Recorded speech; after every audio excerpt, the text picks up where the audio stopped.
ओम। सत्यार्थ प्रकाश का स्वाध्याय हम इस समय करते हैं और सत्यार्थ प्रकाश के चतुर्थ समुल्लास में पागंडियों के लक्षण के बाद में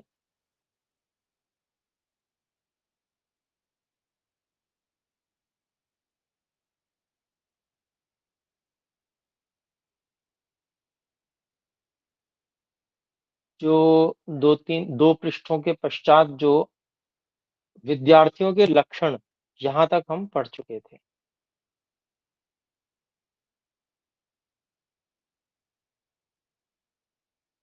जिसमें आलस्यम मदमोह च ये सब श्लोक थे। इसके अलावा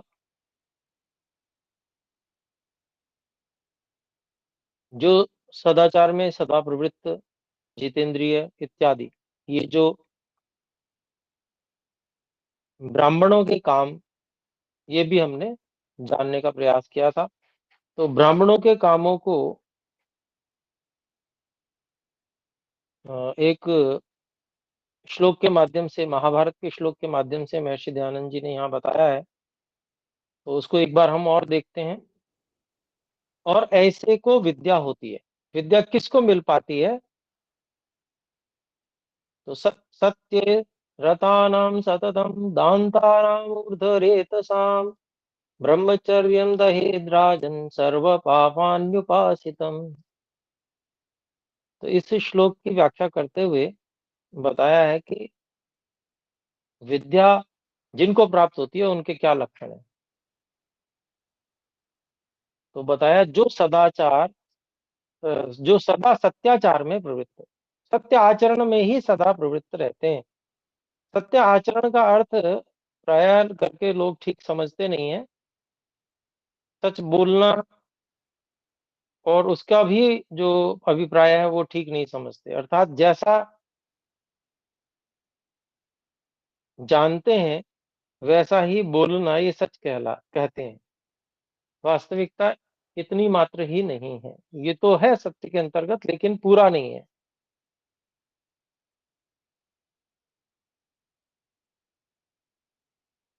सत्य बोलने वाले की जिम्मेदारी बनती है कि वो यथार्थ ही बोले।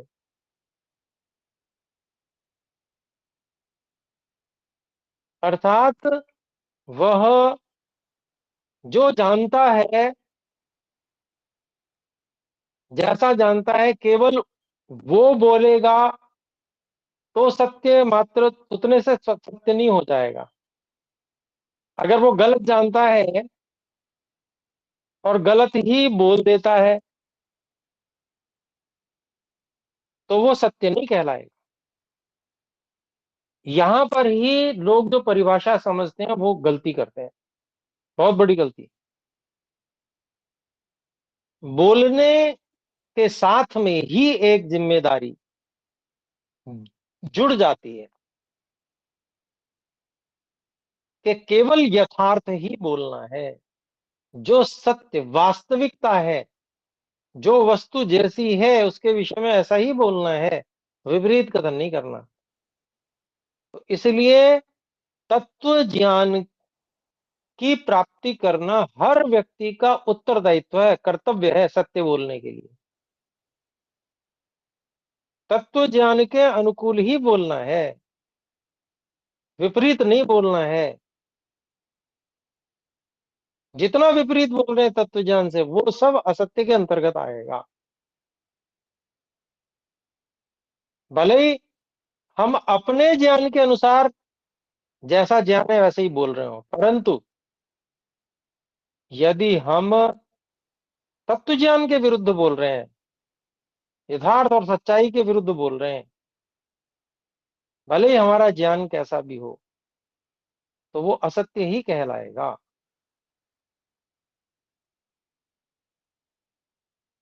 भले ही हम अपने ज्ञान के अनुकूल ही बोल रहे हैं तो भी वो असत्य ही कहलाएगा। तो इसलिए जो सदा सत्याचार में प्रवृत्त, सत्य आचरण में प्रवृत्त, सत्य मानने, सत्य बोलने और सत्य आचरण करने, ये सभी बात आ जाती है सत्याचार में।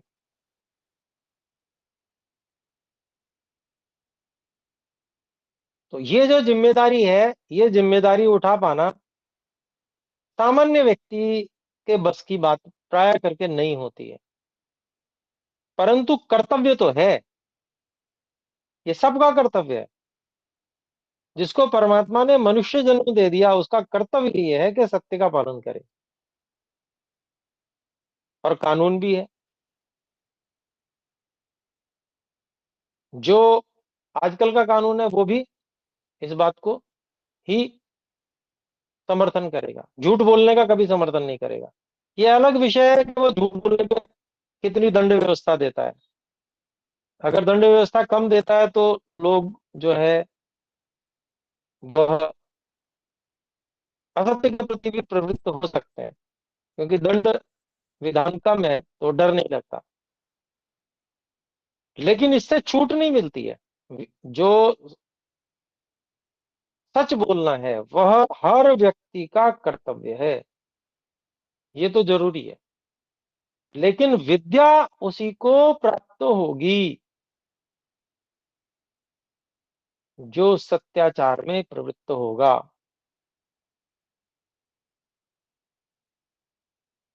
अर्थात जो यथार्थ के अनुसार ही बात करेगा, व्यवहार करेगा, मन में भी विचार वो यथार्थ के आधार पर ही रखेगा। दूसरा जो विषय बताया, विद्या उसको प्राप्त होगी जो जितेंद्रिय होगा।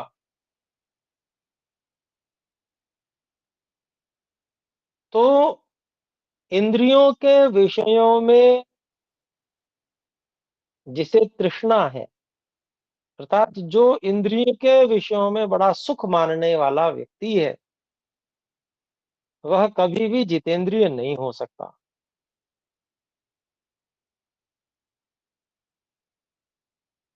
जितेंद्रिय वही हो सकता है जो इंद्रिय के विषयों को साधन समझकर प्रयोग करता हो, इंद्रियों को विषयों के लिए उस साधन का परीक्षण करने का साधन समझता हो कि ये मेरे लिए उचित साधन है अथवा नहीं। ऐसा जब व्यक्ति समझकर कार्य करता है और इंद्रियों और इंद्रिय के विषयों का को सुख प्राप्ति का साधन नहीं समझता,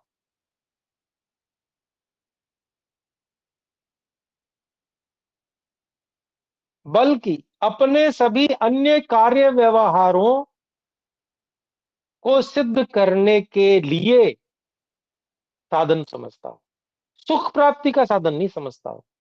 दोनों में अंतर है। अपने कार्य व्यवहारों को सिद्ध करने के लिए शरीर को बल की आवश्यकता है, और बल जो है वो अन्न के ग्रहण करने से प्राप्त होता है।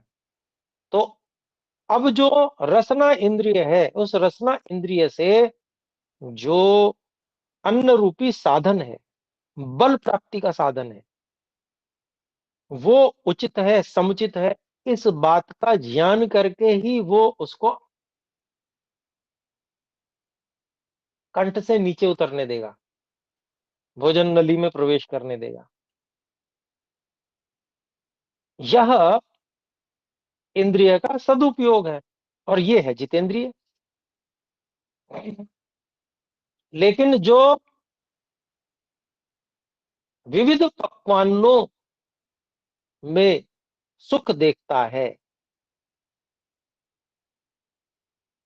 वह कभी भी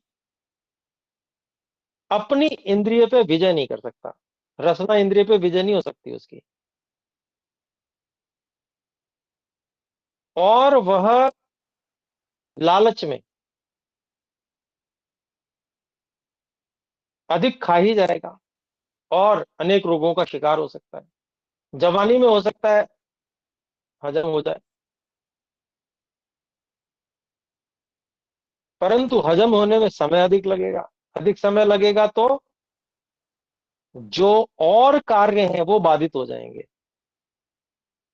अर्थात जितनी सामर्थ्य से अपने उत्तम उत्तम कार्यों को व्यक्ति कर सकता है वो सब बाधित हो जाएंगे, क्योंकि उसने लोभ में अधिक खाया और उसको पाचन में समय अधिक लगेगा। रोग भले ही ना हो, लेकिन समय का नाश हो जाएगा। वो जिन कार्यों को पूर्ण सामर्थ्य से करने की अपेक्षा होगी, उन कार्यों को युवावस्था में भी कर नहीं पाएगा वो व्यक्ति, क्योंकि उसकी सारी शक्ति उस अन्न का पाचन करने में, पकवानों का जो उसने लोभवश खाए हैं उसका पाचन करने में लगेंगी। तो ऐसा व्यक्ति जितेंद्रिय नहीं कहलाएगा, भले ही वो रोगी नहीं हुआ। क्यों? क्योंकि युवावस्था है, तो वो भी पाचन हो जाएगा युवावस्था में। शरीर बढ़ रहा है बच्चे का,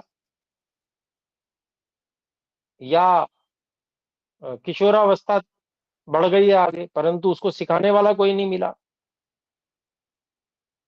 कि भाई ये सुख के विषय ये नहीं होते, सुख के विषय कुछ और है। सुख का विषय है ईश्वर की उपासना,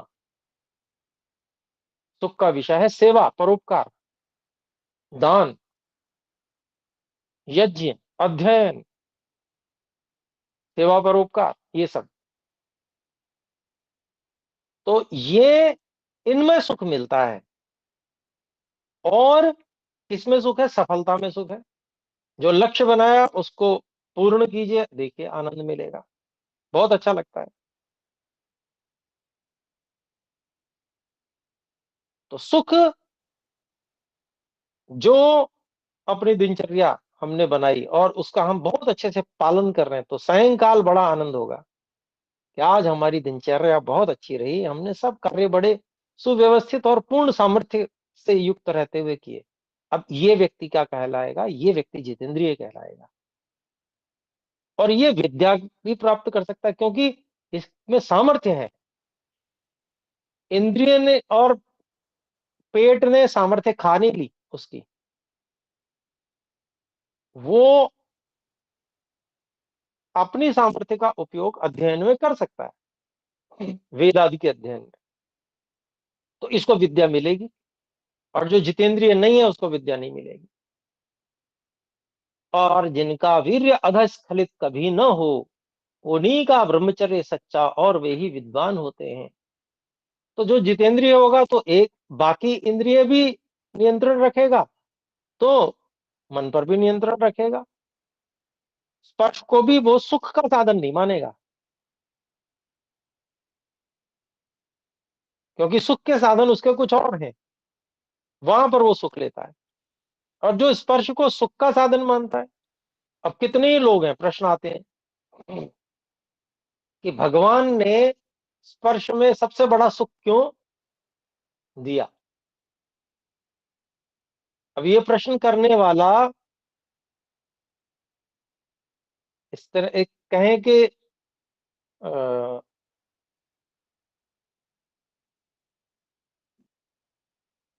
रोगी है, अतिशयोक्ति नहीं होगी।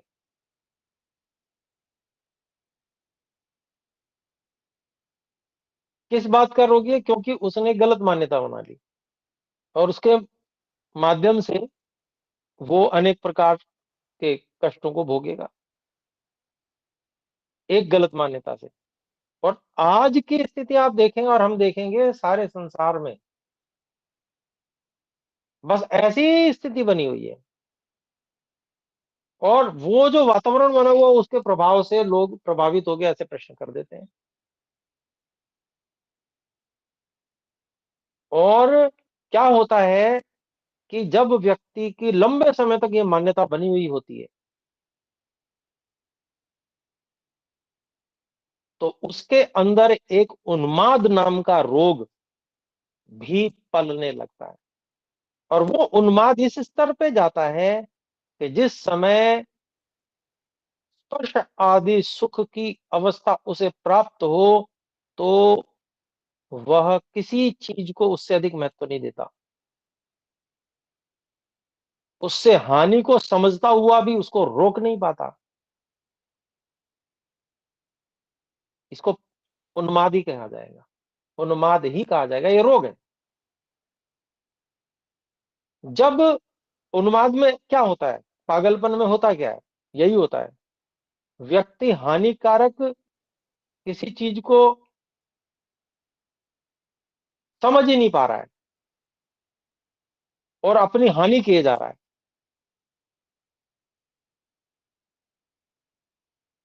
या अन्यों की हानि किए जा रहा है।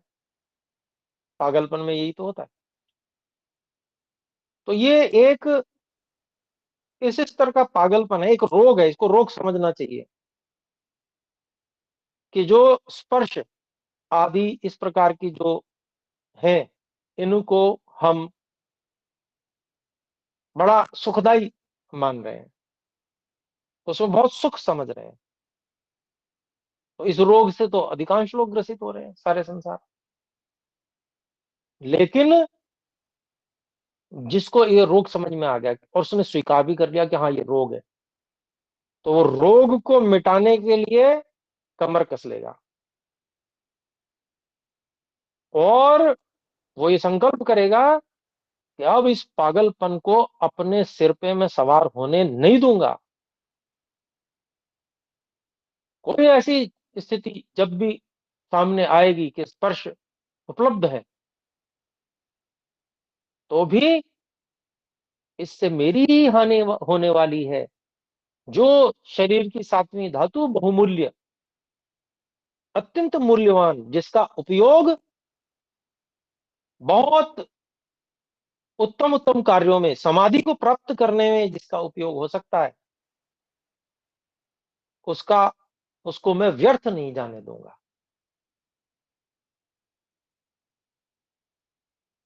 जैसे किसान के पास बीज हो और वो केवल अपने खेत में ही समय आने पर उसका वपन करता है, उसको बोता है, समय आने पर बोता है,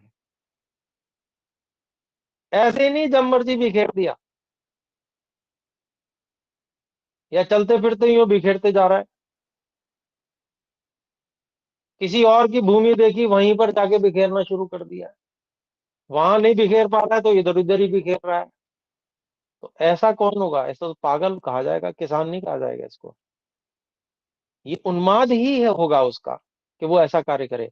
और जो ऐसा कार्य, इसको हम ये तो उदाहरण था, इसको हम साध्य में घटा लें, मनुष्य के अंदर जो काम की प्रवृत्ति है उसमें घटा लें, तो यह वैसा ही पागलपन है, ये उन्माद है कि अपने शरीर की अत्यंत मूल्यवान जो धातु है, जिससे व्यक्ति महान विद्या को प्राप्त कर सकता है, ईश्वर की प्राप्ति कर सकता है, समाधि लगा सकता है, महान शक्ति अर्जित कर सकता है मन की, ऐसे ये जो बहुमूल्य पदार्थ है उसको व्यक्ति और प्रतिदिन नष्ट करने में लगा पड़ा है, जीवन को मृत्यु की ओर ले जाने में लगा पड़ा। तो जब व्यक्ति को ये बात समझ में आ जाती है तो वो जितेंद्रिय हो जाता है और कमर कस के तैयार हो जाता है, अब इस उन्माद को कभी मैं, इस पागलपन को कभी मैं अपने मस्तिष्क पर हावी नहीं होने दूंगा। ये व्यक्ति तैयार हो गया अब विद्या प्राप्ति के लिए। इसीलिए महर्षि दयानंद जी लिखते हैं, जितेंद्रिय और जिनका वीर्य अधस्खलित स्खलित कभी नहीं हो, उन्हीं का ब्रह्मचर्य सच्चा और वे ही विद्वान होते हैं। ब्राह्मण होने के लिए ये बहुत आवश्यक है। इसलिए शुभ लक्षण युक्त अध्यापक और विद्यार्थियों को होना चाहिए। तो अध्यापक और विद्यार्थियों को शुभ लक्षण युक्त होना बहुत आवश्यक है। ये ब्रह्मचर्य आदि, जितेंद्रियता आदि, सत्याचरण इत्यादि, ये शुभ लक्षण हैं। ये लक्षण जहां मिल जाएंगे बहुत शुभ होगा वहां पर, बहुत ही अच्छा वातावरण होगा वहां पर। और अध्यापक लोग ऐसा यत्न किया करें कि जिससे विद्यार्थी लोग सत्यवादी, सत्यमानी, सत्यकारी, बड़ा महत्वपूर्ण है सत्य को स्वीकार करना, ये सच्चाई ही है। ये व्यक्ति तभी जितेंद्रिय हो सकता है। अब इस सच्चाई को जो स्वीकार नहीं कर पा रहा कि ये विषय भोगों में ये सुख नहीं है, ये सुख लेने योग्य चीजें नहीं है, ये सुख का मार्ग नहीं है, जो इसको स्वीकार नहीं कर पा रहा इस सच्चाई को, तो कैसे ब्रह्मचारी होगा? और कैसे ही तो उसको विद्या आएगी, और कैसे ही वो मन की शक्तियों को अर्जित करेगा, सूक्ष्म विज्ञान को प्राप्त करेगा। तो सत्य मानी, सत्यवादी, सत्यमानी, सत्यकारी, ये जो तीन बातें लिखी हैं, ये होना सबसे पहले आवश्यक है। जब तक व्यक्ति को स्वीकार नहीं हो जाएगा कि ये तो पागलपन है, ये तो उन्माद है, ये तो रोग है, तब तक उससे कैसे ऊपर उठेगा? ऐसे ही अन्य विषयों में भी समझना चाहिए। तो सत्य जो है, वास्तविकता जो है, नित्य को नित्य, अनित्य को अनित्य समझने की वास्तविकता, ऐसे ही अशुद्ध को अशुद्ध और जो शुद्ध है उसको शुद्ध समझने की जो ये वास्तविकता है, ऐसे ही दुख रूप को दुख रूप और सुख रूप को सुख रूप समझने की जो ये वास्तविकता है, और जड़ को जड़ और चेतन को चेतन समझने की जो ये वास्तविकता है, ये हमेशा स्वीकार करते रहना और उसी के अनुकूल बोलना और आचरण करना, यह है सत्यवादी, सत्यमानी, सत्यकारी होना। और सभ्यता अर्थात सभा में उत्तम व्यवहार करना, ये सभ्यता है। और जितेंद्रिय, सुशीलता आदि शुभ गुण युक्त शरीर और आत्मा का पूर्ण बल बढ़ा के समग्र वेदादि शास्त्रों में विद्वान हो, ऐसी प्रेरणा अध्यापक लोगों को, विद्यार्थियों को करनी चाहिए। पर आजकल के अध्यापक नहीं कर रहे हैं। वास्तव में वो ब्राह्मण नहीं है। कर्म ब्राह्मण का करने का अधिकार सरकार ने उन्हें दिया हुआ है, पर वास्तव में है नहीं वो ब्राह्मण। और यहां तक मैं कहूंगा कि वो ब्राह्मण के शूद्र बनने योग्य भी नहीं। ब्राह्मण का जो शूद्र होता है ना, वो भी बड़ा अच्छा विद्वान होता है। अंग उपांग तो उसने भी पढ़े हुए होते हैं, वेद तक नहीं पहुंचा होता बेचारा, लेकिन सत्याचरण वो भी करता है। और सच बात यह है कि चारों वेदों के विद्वान आज नहीं है, तो हम जैसे लोग पढ़ पढ़ा रहे हैं, आचार्य कहला रहे हैं। वास्तव में हम जैसे लोग भी कोई आचार्य कहलाने योग्य नहीं है। हम लोग तो हम लोग हम कहेंगे ना अगर, कि हम लोग हैं वास्तव में ब्राह्मण के शूद्र बनने योग्य। जो सच्चा ब्राह्मण हो, उसके शूद्र बनने लोग हम लोग योग्य, हम लोग हैं।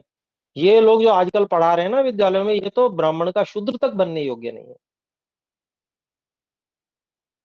तो इसलिए ये जो स्थिति है, ये जब तक देश में रहेगी तब तक, जो जिसको कहते हैं ना वर्ण संकरता, संकरता क्या, वर्ण है ही नहीं ब्राह्मण वर्ण, कहीं पर देखने तक को, सूंघने तक को नहीं मिल सकता है। इतनी कठिनाई है आज। तो इसलिए अपने लोग, गुरुकुल क्रांति इसीलिए प्रयासरत है कि भाई अपने लोग मिलकर, सब लोग अध्ययन अध्यापन के कार्य में भी लगें, अपने आप के अपने आचरणों को सुधारने में लगें, और फिर अपने आप को एक शुद्ध ब्राह्मण के रूप में लाकर प्रस्तुत करें। तो ये जो है, तब जब ऐसे अध्यापक होंगे तो विद्यार्थी भी फिर, उनको फिर वैसा ही निर्माण, वो तपस्वी भी होंगे, जितेंद्रिय भी होंगे, ये सारे गुणों से युक्त होंगे। सत्यमानी, सत्यवादी, सत्यकारी, जितेंद्रिय, सभ्यता से युक्त, सुशीलता से युक्त, शरीर और आत्मा के पूर्ण बल को बढ़ाकर वेदादि शास्त्रों में विद्वान हो, ये तभी हो सकता है। सदा उनकी कुचेष्टा छुड़ाने में और विद्या पढ़ाने में चेष्टा किया करें। और विद्यार्थी लोग सदा जितेंद्रिय, शांत, पढ़ने पढ़ाने हारों के प्रेम में विचारशील, परिश्रमी होकर ऐसा पुरुषार्थ करें जिससे पूर्ण विद्या, पूर्ण आयु, परिपूर्ण धर्म और पुरुषार्थ करना आ जाए, इत्यादि ब्राह्मण वर्णों का काम है। तो ये काम अगर करने वाले कुछ लोग हो जाएं, तो बस समझ लें कि उद्धार होना आरंभ हो जाएगा। क्षत्रियों का कर्म राजधर्म में कहेंगे, तो क्षत्रियों का जो कर्म है वो छठे समोल्लास में आने वाला है, तो वहीं पर उसको हम पढ़ेंगे। आगे देखते हैं। जो वैश्य हों वे ब्रह्मचर्य आदि से विद्या, वेद विद्या आदि वेदादि विद्या पढ़ विवाह करके नाना देशों की भाषा, नाना प्रकार की व्यापार की रीति, उनके भाव जानना, बेचना खरीदना, द्वीप दीपांतर में जाना आना, लाभार्थ काम का आरंभ करना, पशुपालन और खेती की उन्नति चतुराई से करनी करानी, धन का बढ़ाना, विद्या और धर्म की उन्नति में व्यय करना, सत्यवादी निष्कपटी होकर सत्यता से सब व्यापार करना, सब वस्तुओं की रक्षा ऐसे करनी जिससे कोई नष्ट न होने पावे। तो ये बड़े अच्छी, बहुत सुंदर बात यहाँ पर रखी है। वैश्य कैसे होने चाहिए? तो वैश्य धन की उन्नति तो कर रहे हैं आज, लेकिन जो अन्य उनके जो कर्तव्य हैं उनको नहीं वो कर रहे हैं। विद्या और धर्म की उन्नति में व्यय करना, इसमें नहीं कर रहे प्राय करके। कुछ लोग करते हैं पर जितना प्रतिशत उनका होना चाहिए उतना फिर भी उनका नहीं हो पा रहा है, और सभी को करनी चाहिए।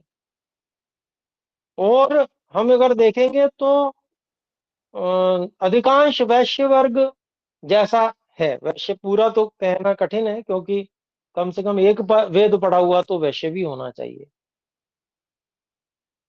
तो वैश्य के शूद्र हैं वास्तव में, अर्थात योग्यता न तो शैक्षणिक योग्यता है और ना ही योग्यता आत्मिक है, अर्थात जो जो काम करने हैं उनकी भी योग्यता नहीं है, जिसके कारण से केवल रुचि रुचि है कि हमें धन कमाना है। ये रुचि है और उसमें प्रयास कर रहे हैं जितना संभव होता है, कमाते भी हैं लोग। परंतु विद्या और धर्म की उन्नति में व्यय करना ये काम प्राय करके नहीं हो रहा, और बल्कि व्यय करते हैं तो जहां अधर्म हो रहा है वहीं पर व्यय कर देते हैं। ऐसे ऐसे स्थान जहां पर कभी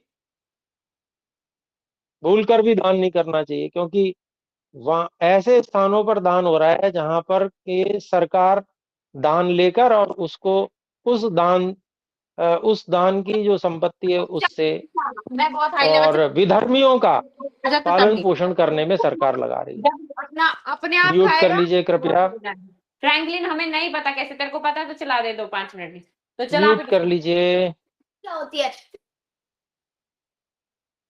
धन्यवाद। तो यहाँ पर जो कर्तव्य कर्म है वैश्य के, वो समझने बहुत आवश्यक है कि जब सरकार ऐसी नहीं है कि जो इस बात को समझ सके कि सब समान नहीं होते, जो आतताई हैं, जिनके संकल्प गलत हैं, जो मारकाट मचाने के संकल्प रखने वाले लोग हैं, उनको सामान्य व्यक्ति मान के समान रूप से उनको सपोर्ट करना, उनको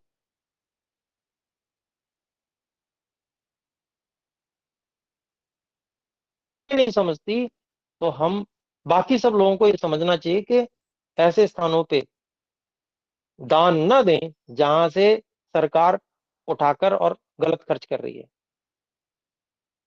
हम स्वयं भी तो अच्छा कार्य कर सकते हैं, जहां उत्तम कार्य, गुरुकुलों का कार्य जहां हो रहा है वहां पर जाकर दान दें, जहां पर मनुष्यों को उत्तम मनुष्यों के निर्माण का कार्य हो रहा है वहां पर जाके दान दें। तो ऐसे विद्या और धर्म की उन्नति में व्यय करना ये जिम्मेदारी है वैश्य की। कहीं भी कुछ भी किसी को भी दे देना जहां पर उसका सदुपयोग न हो सके, वेद आदि विद्याओं की वृद्धि न हो सके, तो वह किया हुआ पुण्याभास है, पुण्य का आभास मात्र है, वह तो अधर्म ही है। और सत्यवादी निष्कपटी होकर सत्यता से सब व्यापार करना, इसी से व्यक्ति जो है उसकी, आजकल उसको गुडविल शब्द बोलते हैं, तो गुडविल ठीक बनती है। गुडविल जिसकी अच्छी होती है उसका व्यापार बढ़िया चलता है।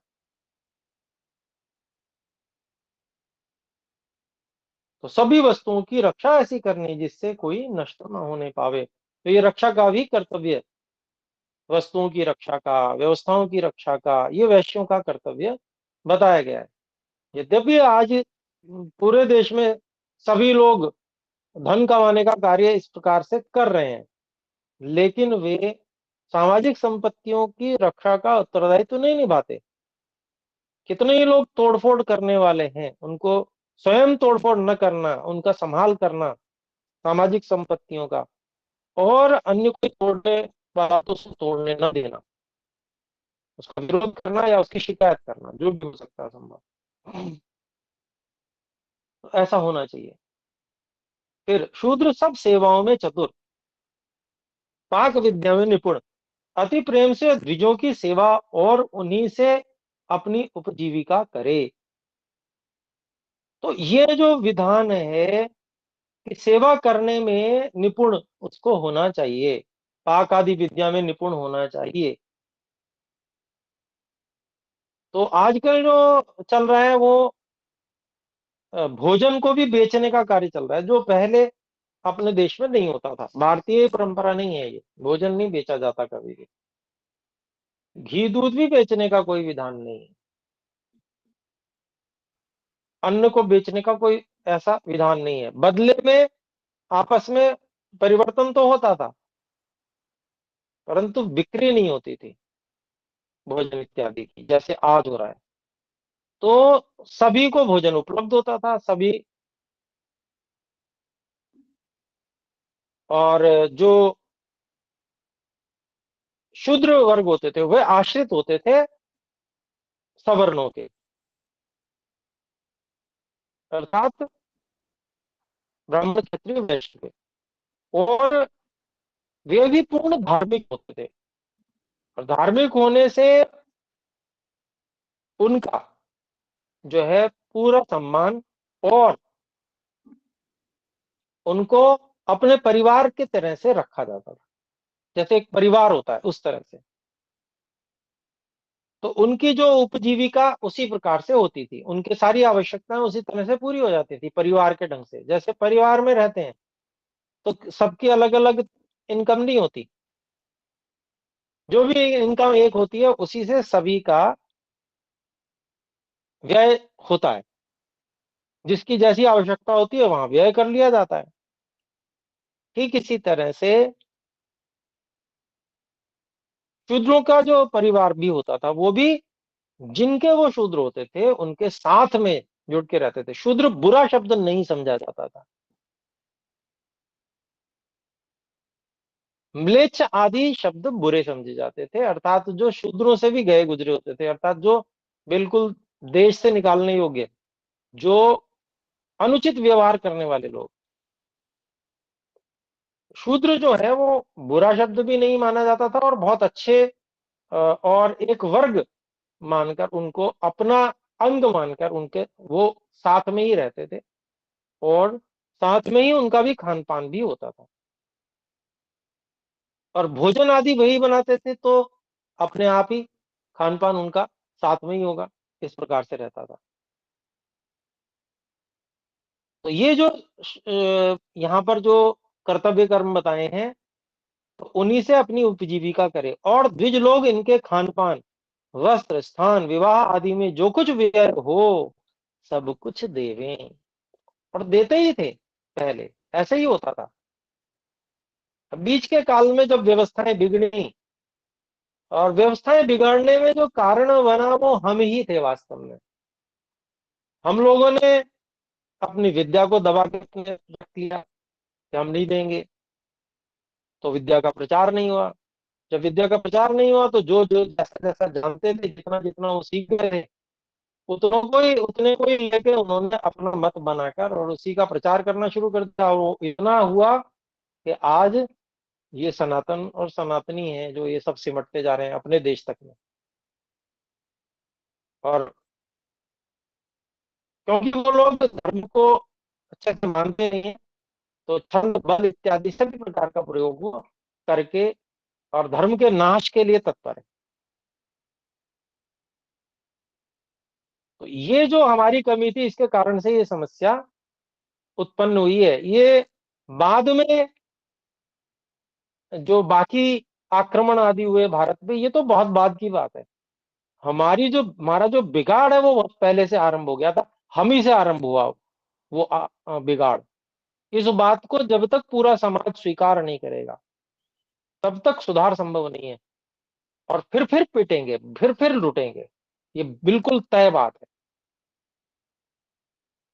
और अभी किसी तरह से सब लोगों को साथ लाने के लिए कि भाई दूसरों पर दोषों को मढ़ दो, तो कम से कम लोग साथ तो आ जाएं कि भाई ईसाइयों पे और म्लेच्छों पे ये जो है दोष मढ़ दिया कि तुम ये आए और हमारे देश पर आक्रमण किया और हमारा सब लूटपाट की, इन्होंने इन्होंने सब नष्ट भ्रष्ट कर दिया।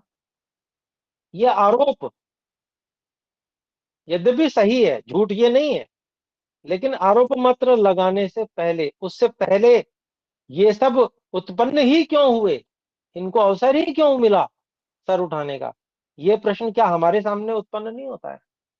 ये प्रश्न अपने सामने उत्पन्न करना चाहिए, अपने लोगों के सामने उत्पन्न करना चाहिए। तो जो हमारे जो स्वार्थ की परिभाषा वो बहुत छोटी हो गई। पहले हमारे स्वार्थ की परिभाषा सारे संसार को अपने परिवार के समान मानने जितनी थी। और जैसे जैसे हम इस परिभाषा को संकुचित करते चले गए, अपने तक सिमट गई, मेरे परिवार तक, मैं भला मेरा परिवार भला। जब ये परिभाषा आ गई, ऐसा ऐसा होने से ही जो है सारी समस्याएं उत्पन्न हुई हैं। अगर मेरे पास विद्या है तो उस विद्या का प्रचार होना चाहिए, ये भावना। और सबको विद्या, वेद की विद्या मिलनी चाहिए, चाहे कोई किसी देश में रहता हो। यह जो भावना है, इसी से जो है सभी अन्य मतपंथ संप्रदायों का अंत हो सकता है, और कोई उपाय नहीं है। जब सत्य का प्रचार किया जाएगा, प्रकाश जो है वो फैलाया जाएगा, तो अंधकार अपने आप भागेगा। तो इसीलिए ये पहले अपने लोगों को वेद आदि पढ़ना आवश्यक है। तो शूद्रों के लिए कह रहे हैं कि विवाह आदि सभी चीजों में, खान पान वस्त्र स्थान विवाह आदि में जो कुछ व्यय हो, सब कुछ देवें, अथवा मासिक कर देवें, अर्थात उनको मासिक रूप से सहयोग कर देवें। चारों वर्ण परस्पर प्रीति उपकार सज्जनता सुख दुख हानि लाभ में एकमत्य होकर राज्य और प्रजा की उन्नति में तन मन धन का व्यय करते रहें। जब सब कर्तव्य कर्म करते हैं, परोपकार से युक्त होते हैं, तुच्छ स्वार्थ जब उनका नहीं होता है, तो हमेशा उन्नति होती है। फिर आगे देखते हैं, स्त्री और पुरुष का वियोग कभी न होना चाहिए। तो ये भी एक विशेष बात बताई है, क्योंकि जैसे भोजन इत्यादि की अपेक्षा आवश्यकता होती है, ऐसे ही संतानों की भी अपेक्षा आवश्यकता होती है। और यह आवश्यकता तभी पूरी हो सकती है जब स्त्री और पुरुष साथ में रहें। यद्यपि हर समय साथ में संयोग के लिए रहना आवश्यक नहीं होता है, परंतु केवल इतना ही काम थोड़ी है, और बहुत सारे काम है जो मिलकर करने होते हैं। एक दूसरे का ध्यान रखना भी बहुत आवश्यक है। इसके अलावा जो उन्नति के कार्य हैं, जो दो लोग मिलकर कर सकते हैं, वो अकेला कैसे हो जाएगा? तो कार्यों का विभाजन करके जब दो लोग मिलकर कार्य करते हैं, साथ में रहते हैं, तब उन्नति शीघ्र होती है। तो इसीलिए यहाँ पर स्त्री और पुरुष का वियोग कभी ना होना चाहिए। और इसका एक और हेतु है कि जो भी व्यक्ति स्त्री या पुरुष हैं, उनको एक दूसरे की अपेक्षा आवश्यकता रहती ही है। और संतानों की दृष्टि से रहे, वो भी रहती है। लेकिन अगर दूर दूर रहें, और एक वर्ष बाद भी भले ही मान लीजिए समय आता है संयोग का, अगर वो भी ना हो, तो फिर व्यभिचार बढ़ने की आशंका रहती है। तो इसलिए ये विधान किया है कि स्त्री और पुरुष का वियोग कभी न होना चाहिए। और हम देखते हैं उदाहरण, श्री राम जी वन गए तो माता सीता भी साथ में उनके वन में गई। तो यही कारण है कि साथ में रहना चाहिए। वो एक अलग विषय है कि एक इस प्रकार का जो है कोई गलत व्यक्ति जो है वो उन्होंने वियोग करा दिया रावण ने। लेकिन जो मंशा थी और इच्छा थी पति पत्नी को साथ में रहने की ही थी, कि चाहे वन में रहेंगे लेकिन साथ में रहेंगे। तो ये बहुत ही सही बात है, अच्छी बात है। क्योंकि अब उसमें कारण देते हैं। तानम दुर्जन संसर्ग हत्या च विरहोष्टनम स्वप्नोन्यगेहवासश्च नारी संदूषणानि षट्। यहाँ बताते हैं मद्य भांग आदि मादक द्रव्यों का पीना, दुष्ट पुरुषों का संग, पति वियोग, अकेली जहां तहां व्यर्थ पाखंडी आदि के दर्शन, व्यर्थ में फिरती रहना, और पराये घर में जाके शयन करना, वह वास, ये छह स्त्री को दूषित करने वाले दुर्गुण हैं। और ये पुरुषों के भी हैं। पति और स्त्री का वियोग दो प्रकार का होता है, कहीं कार्यार्थ देशांतर में जाना और दूसरा मृत्यु से वियोग होना। इसमें से प्रथम का उपाय यही है कि दूर देश में यात्रार्थ जावे तो स्त्री को भी साथ रखे। इसका प्रयोजन यह है कि बहुत समय तक वियोग न रहना चाहिए। अब इसके आगे प्रश्नोत्तर है, तो प्रश्नोत्तर को हम अगली कक्षा में लेंगे। अभी हम शंका समाधान यदि कोई हम में से करना चाहते हैं तो इस विषय में प्रस्तुतापन द्वारा सूचित कर सकते हैं। जी भाई धीरज जी बोले। प्रणाम आचार्य जी, सभी को सादर नमस्ते।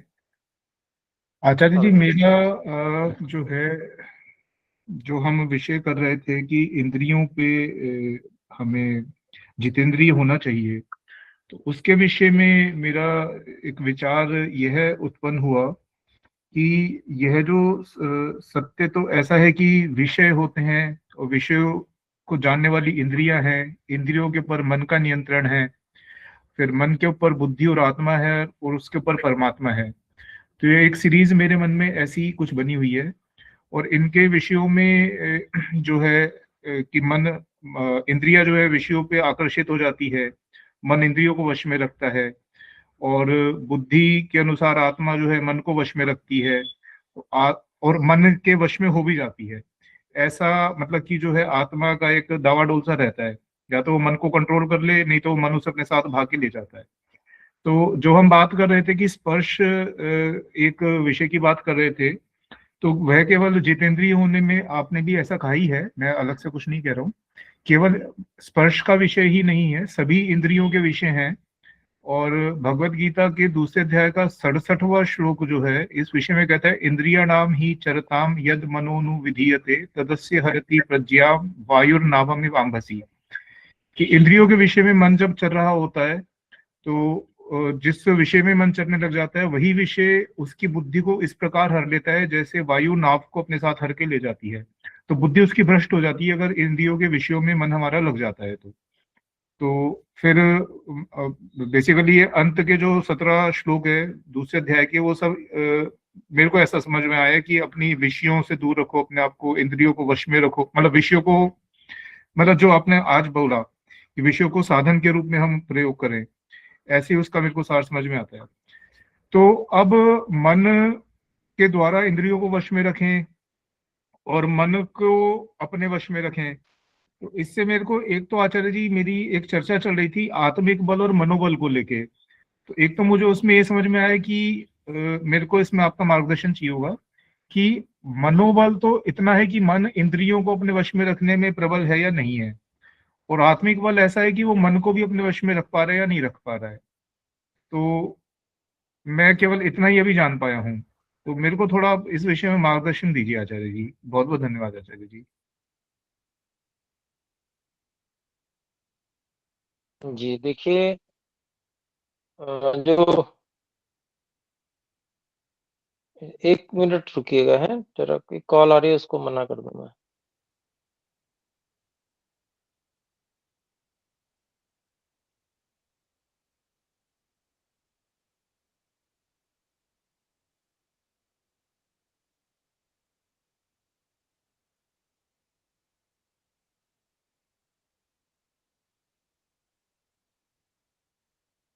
जी, अंतिम बात आपने एक बोली थी, एक बार फिर से बता दूं। आचार्य जी, मेरी एक चर्चा चल रही थी। दरअसल हम समाज में जब प्रार्थना करते हैं जो प्रांत, तो अंत में ये बोलते हैं कि आत्मिक बल दीजिए, मानसिक बल दीजिए, हम दोनों बल ईश्वर से मांगते हैं। तो मेरे मन में शंका उठी थी कि इन दोनों में भला अंतर क्या है। अगर हम दो बल मांग रहे हैं ईश्वर से, तो इन दोनों में कुछ तो विशिष्टता होनी चाहिए।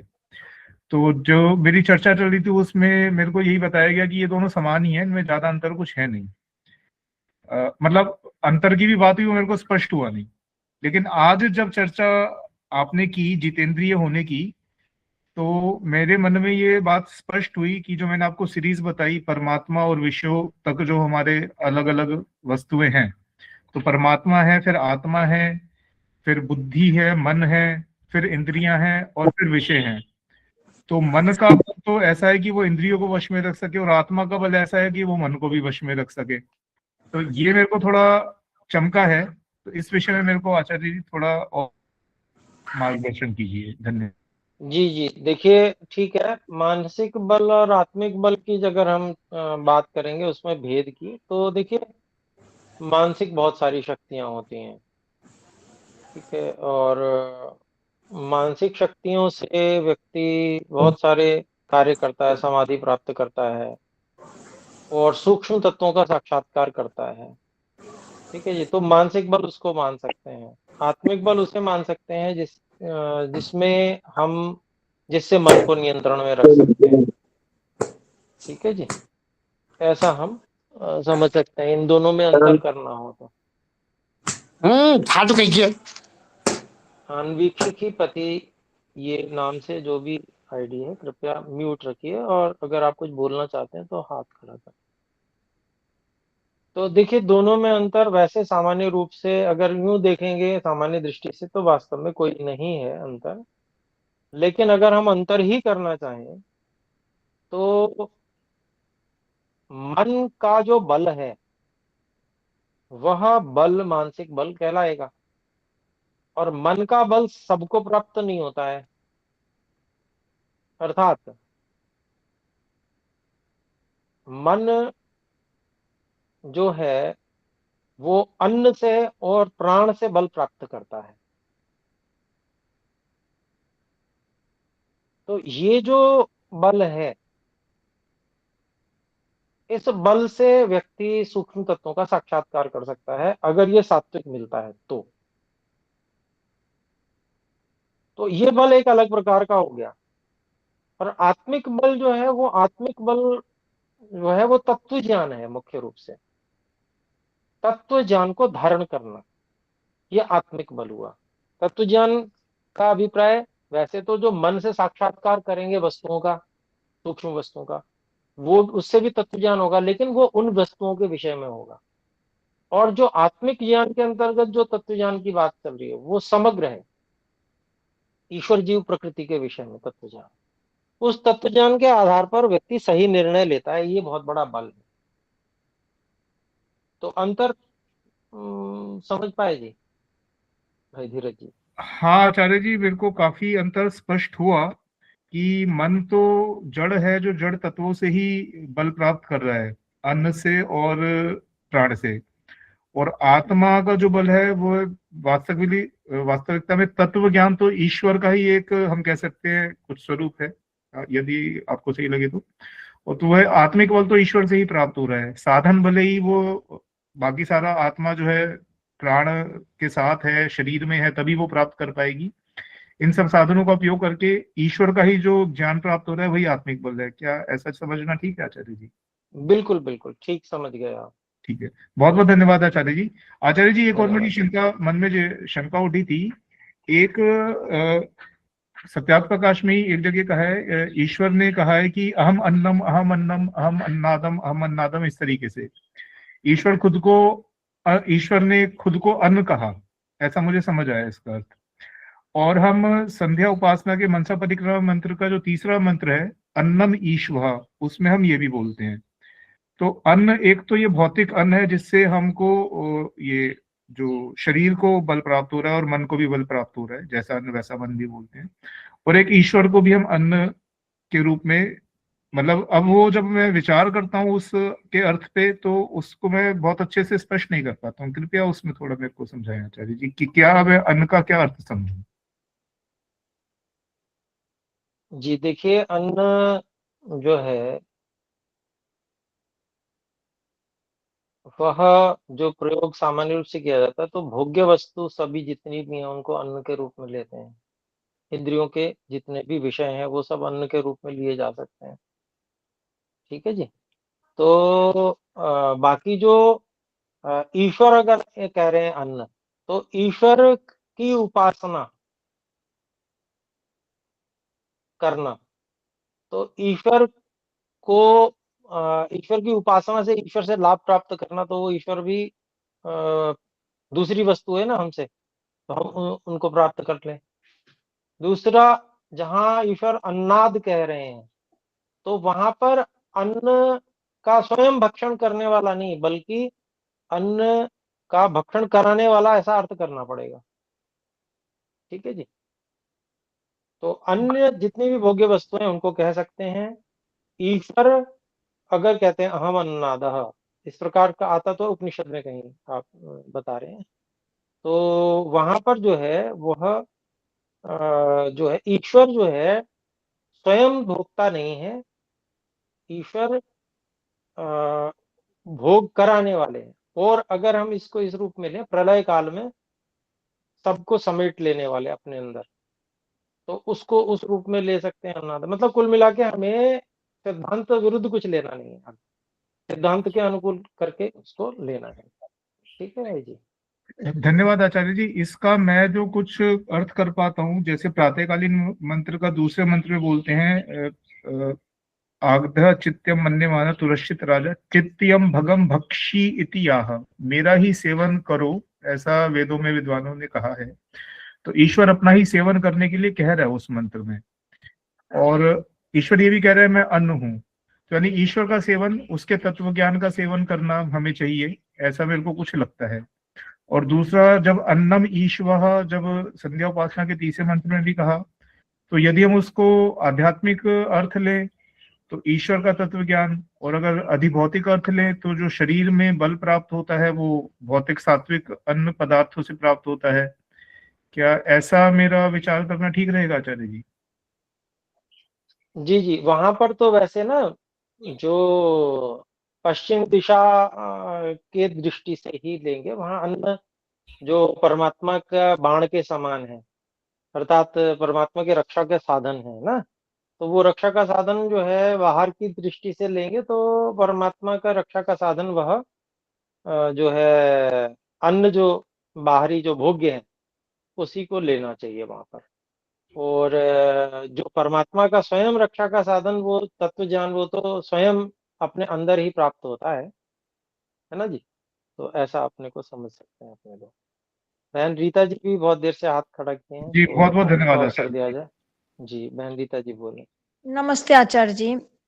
आचार्य जी, नमस्ते जी। जैसे कि है ना, हम सुबह में है ना प्रातःकालीन मंत्र बोलते हैं, उसके बाद ये अगमर्षण मंत्र भी बोलते हैं और ये मनसा परिक्रमा मंत्र भी बोलते हैं। तो सभी मंत्र में जैसे शुरुआत का जैसे मंत्र बोलते हैं उसमें तो ओम लगाते हैं, उसके बाद जो ओम मंत्र हैं उनमें ओम नहीं लगाते हैं कि लगा सकते हैं? मेरे को ये जानना है, क्योंकि है ना बहुत से लोग तो लगाते हैं बोलते में प्रत्येक मंत्रों में ओम, और बहुत से लोग प्रत्येक मंत्र को बोलते हुए ओम नहीं लगाते। तो मैंने कहा आपसे जानकारी करूं क्या सही है।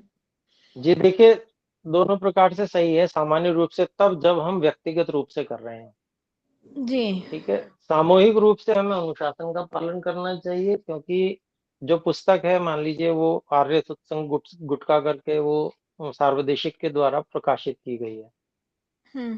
तो उसके अनुसार ही जब हम बोलकर करें और सबके साथ करें, तो जैसा उसमें लिखा हुआ है वैसा करना चाहिए, है ना। क्योंकि देखिए, सामूहिक, हम एक संगठन में हैं, हम साथ में मिलकर कार्य कर रहे हैं, तो जैसा एक सुनिश्चित है वैसा करना चाहिए। और उसमें कोई बाधा नहीं है, दोनों ही ठीक हैं। इसलिए दोनों ठीक हैं क्योंकि जो मंत्र समूह है, उस जी। मंत्र समूह से पहले एक बार ओम का उच्चारण करके, और फिर उसके बाद में पूरे मंत्र को संहिता की तरह से बोला जाता है। संहिता में कहीं भी जब संहिता होता है तो फिर बार बार ओम की अपेक्षा नहीं होती। एक बार आरंभ में ओम कर लेते हैं, ठीक है जी। जी। और और अगर हम विवक्षा है हमारी, कहने की इच्छा है, हम अलग अलग मंत्र को अलग अलग बोल रहे हैं, तो हम हर मंत्र के सामने भी ओम लगा सकते हैं, ठीक है जी। जी आचार्य जी, दूसरा एक प्रश्न ये है कि कुछ लोग यज्ञ की जो राख बचती है उसको गंगा जी में बहा देते हैं, तो मैंने तो कहा कि ऐसे गंगा जी में मत बहाया करो, है ना, ऐसे खेतों में वगैरह या पार्क में वगैरह डाल दिया करो, तो बोलते हैं उसमें क्या होता है अगर गंगा जी में बहा दी तो? ये ठीक है, बहा वैसे सकते तो हैं? हाँ बहा ठीक है, सकते हैं? दोनों कार्य कर सकते हैं, कोई ऐसी बात नहीं है, वो कोई ऐसा अपवित्र चीज नहीं है, यज्ञ की राख है। जी तो आप खेतों में भी डाल सकते हैं, पानी में भी बहाते हैं तो पानी गंदा नहीं होता, उससे कोई हानि नहीं है उससे। हाँ, जी। अन्य चीज जो अस्थियां आदि जो है, वो जो अंत्येष्टि यज्ञ होता है ना, हम्म। वो थोड़ा सा उसमें, क्योंकि लोग आजकल घृत, सुगंधित पदार्थ इत्यादि उस अनुपात में नहीं जलाते हैं जिस अनुपात में शरीर की दुर्गंधी होती है, तो इस कारण से उसको नहीं फेंकना चाहिए, तो है मतलब ना। खेत खलियान में ही डालनी चाहिए ना राख, तो जी फिर इस जी हिसाब जी, से तो पार्क बिल्कुल। और वगैरह में हम भी डाल प्रतिदिन, सकते हैं, हाँ पार्क में डाल भी। सकते हैं, जी जी जी। ठीक हम है लोग आचार्य जो जी। यज्ञ करते हैं प्रतिदिन का, उसमें सभी शुद्ध चीजें होती हैं, लकड़ी भी साफ सुथरी होती है, जो संविधाएं होती हैं, घृत है, सामग्री है, उसको सब देख कर अच्छी प्रकार देखभाल कर हम उपयोग करते हैं, सुगंधित चीजें होती हैं, तो वो उसमें कुछ भी गंदा नहीं है, वो राख बन जाती है, तो उसकी जो राख राख है, अगर वो कहीं जल में भी डाल देंगे तो उससे कोई जल गंदा नहीं होने वाला है, वो वैसे नीचे बैठ जाएगा, ठीक है, तो उससे जी कोई हानि नहीं होने वाली है। पार्क में डाल दें, खेत में डाल दें, कोई हानि नहीं है। जी हाँ, जहाँ हानि है उस पर विचार करना चाहिए, अर्थात हमको कोई भी चीज है विचार पूर्वक करनी है, ऐसे वो नहीं कि भाई एक नियम बना दिया, ऐसा नहीं। ठीक है भाई, पृथ्वी भी है, जल धरती भी है, गंदे पदार्थ धरती में भी डालेंगे गाड़ेंगे तो धरती भी गंदी होगी। लोग जो शवों को गाड़ देते हैं धरती में, ये धरती को गंदा करना हुआ, है ना। ठीक। तो इसीलिए जलाते समय भी, जो शव को जलाया जाता है उस समय भी विधान क्या है, पर्याप्त मात्रा में घी और सामग्री जो है उसके शरीर के भार के हिसाब से वो ऐसा विधान किया गया है जिससे कि उस दुर्गंधी का प्रत्युपकार हो सके, दुर्गंधी जो है वो उसको दबाया जा सके सुगंधी की अपेक्षा से, इसलिए किया जाता है, ठीक है जी। जी जी तो आचार्य। जो भी विधान है उनको बुद्धिपूर्वक अपने को स्वीकार करना चाहिए और उसी हम्म, अनुसार करना चाहिए, ठीक है जी। जी। चलिए अभी विराम करते हैं, आइए मिलकर एक बार ओम का उच्चारण करें। ओ,